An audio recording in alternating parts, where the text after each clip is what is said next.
Hey, Chris, how you doing? Good. Before Ohio State had offered you and kind of taken an interest in you on the recruiting trail, how much were they even like on your own personal radar? A, just being from California, and B, maybe being a little more of an unheralded recruit. They weren't on my radar at all. When I first met them, they were coming to see my quarterback, and my coach called me out of class to come catch balls for my quarterback. So that first interaction was with Coach Day, and he told me to come out to a camp in the summer. I wasn't really looking to come out because I wasn't really a big recruit. So he reached out to me again after like my third game, my senior year, and we just kept building from there. And he ended up offering me like mid-season. So. I mean, did you take like an immediate interest in them, or like was the distance an issue for you at all? Or I mean, obviously Ohio State's this big time program who's had success. Did you kind of immediately, pursue that and want to play there? Not at all at first. I mean, I never really thought I was gonna get an offer from Ohio State, but it was definitely an interest. Location was tough for me because I'm big on family, but I ended up making the best decision at the end. So. All righty, we'll go next to Tony Gerdeman from Buckeye Scoop. Tony. Chris, the way things are going right now, do you feel like the passing game is almost unstoppable?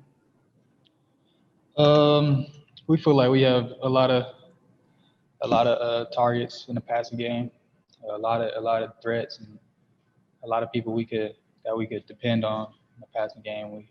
That's how we feel like we're unstoppable there. We don't just have two or three people. We have multiple people we could go to, especially on third down and them deep shots. We could go to multiple people also. So that's where we feel comfortable, and I do feel like we're unstoppable in the passing game.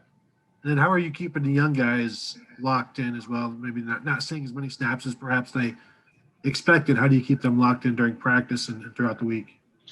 I mean, we all went through that as freshmen. Not playing much. I know I went through it. Jamison and Garrett went through it. But, I mean, practice is practice. And we all practicing hard that's what we do here. So that's pretty much how we stay locked in.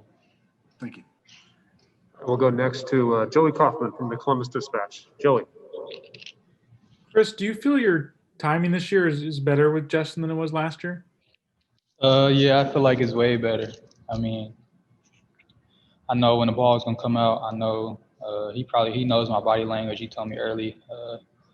He knows where I'm gonna be. We built that chemistry along this off season. I mean, just throwing a lot, and getting those reps, the physical reps at the practice field, and just being able to read each other better. I feel like we're way better from last year, and we just got to keep building on it. So, was it just a lot of reps this offseason? Because a lot of the throws he hits you on are high difficulty passes. They're not normally ones where you'd have this amazing timing typically. Yeah. It all comes together at the end. I feel like he trusts me and I trust him. So when he see me one-on-one, he could trust me with throwing that ball up and putting it in a good spot for me to make a play on it. But in the routine and the room-team passes, those got to be routine, and we got to capitalize on those. But on the contested catches, I got to make a play for him and make a play for the team. All right, we'll go next to Stephen Means from Cleveland.com. Stephen. Chris, kind of along those same lines. Starting off with, how do you and Garrett, one of you being outside and one of you being inside? I know Garrett can move outside as well, but for the most part, he's in the slot and you're outside. How do you two kind of complement each other? And, how is Justin take advantage of that within games?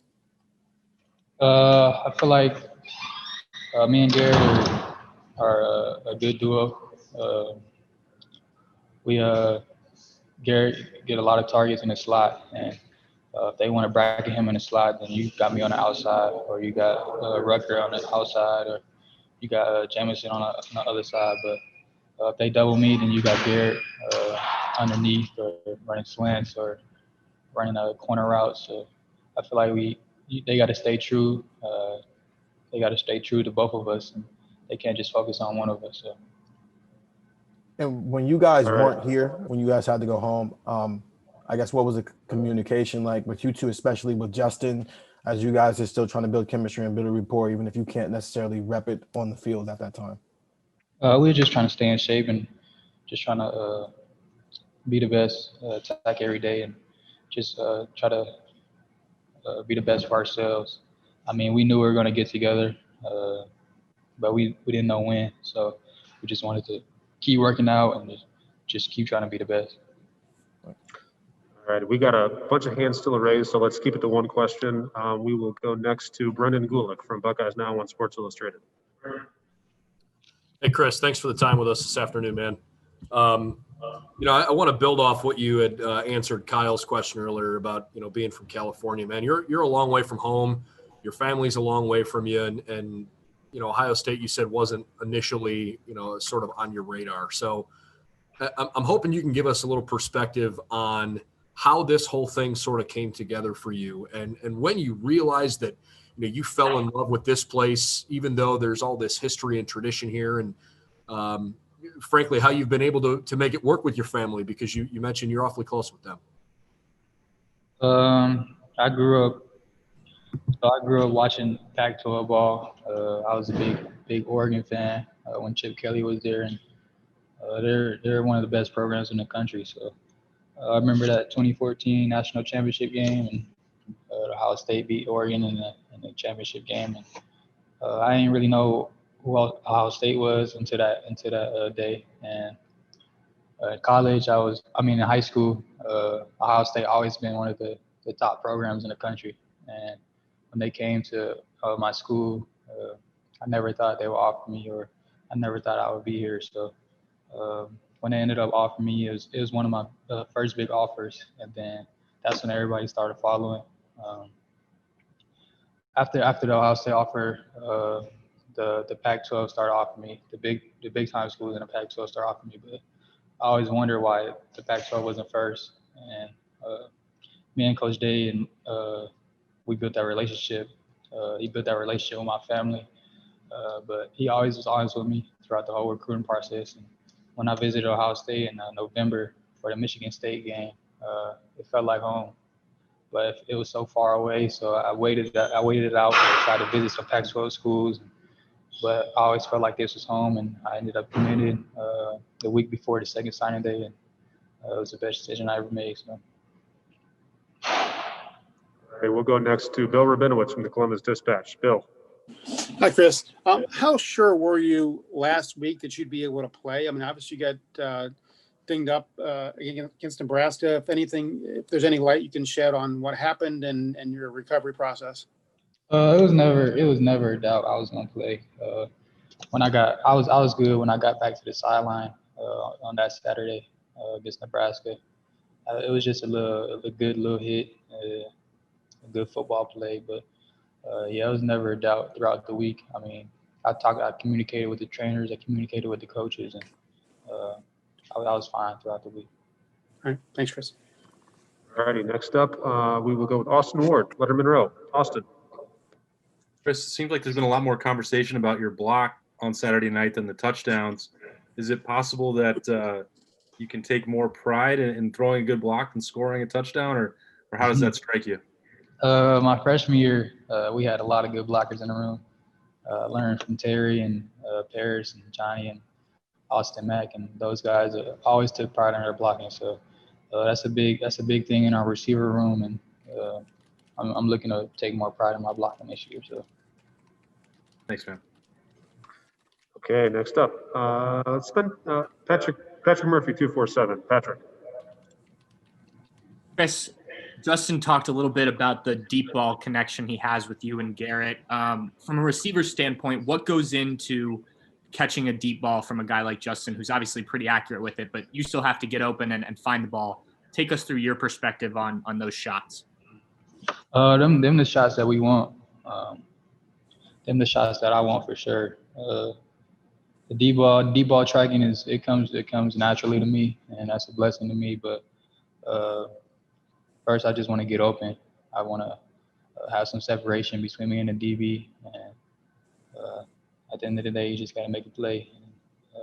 That's one of my favorite things in football is to be able to make that deep ball and make a big time splash in the game. So, and that's why I'm here. All right, and last questioner for Chris will be Dan Hope from 11 Warriors. Dan.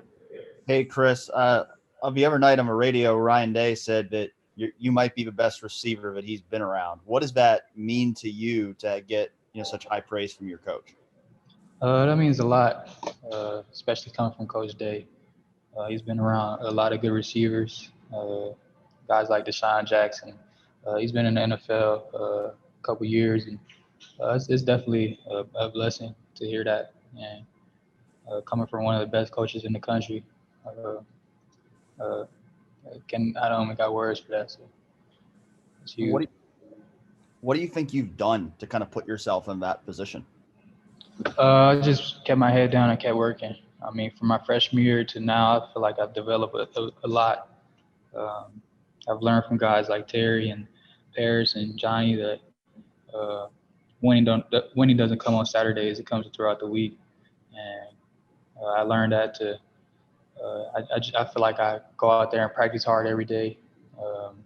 I don't give it up. I don't give my all just on Saturdays. I give them all throughout the week. And I'm just trying to set that example and set that standard for the younger guys on the team, and hopefully they could bring it up and show some other people.